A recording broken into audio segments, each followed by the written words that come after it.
Welcome back po mga kaibigan. So ngayon po, tayo po ay nakabalik na po dito po sa ating munting backyard farm. Sa loob po ng 3 buwan, tayo po ay nawala po dito. Kasi mayroon po tayong ginagawa na personal po na bagay. So ngayon po, atin pong kumustahin ang ating pong mga alaga. Ito po yung mga alaga natin sa ating backyard farm po mga kaibigan.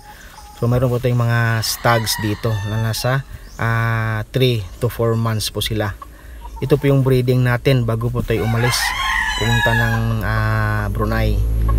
Ito po sana ay dapat natin isali sa banding ng local bandi dito sa amin na Agba.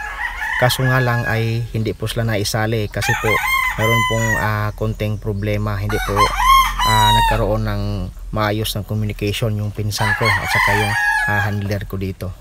So okay lang, hindi po sila na bandingan, pero pwede po natin silang ilaban kapag sila po ay medyo nasa na po tamang edad na po mga kaibigan. So ito po yung ating mga pwedeng ipanglaban na mga panlaban ngayong December. Kasi po meron pong mga promotion dito na nagpapalaban ng mga 3 wins na medyo matataas din po yung price nila o premium nila. So ayan po sila mga kaibigan. Bago tayo umalis, nagbe-breed muna tayo. Pero namatayan tayo ng 2 kasi po yung aso natin na iyan ay kinagat yung iba habang sisiw pa sila.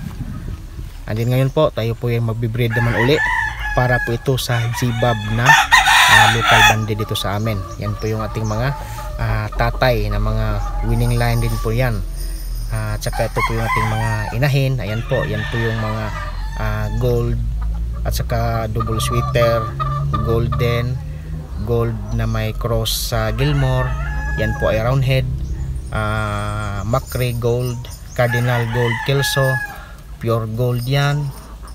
And then ito po ay Macrae gold, gold cardinal. Ito po ay pulang basag kung tawagin sa amin, at saka yung isang alinbuyugin po natin na inahin. Ito po inihanda natin ngayong breeding season.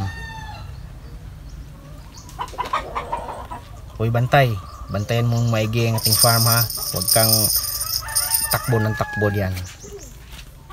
And then mga kaibigan, higit sa lahat, ito po yung aking pinaka-na-miss yung mga alaga ko, yung aking mga inahing baboy. Ito po talaga yung nagbibigay sa akin ng inspiration kung bakit ako nagba-vlog tungkol po sa pag-alaga ng mga baboy.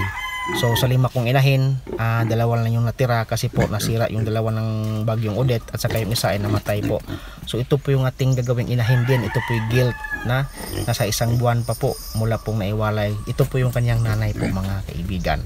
So ako po yung masaya na sila po yung makitang muli.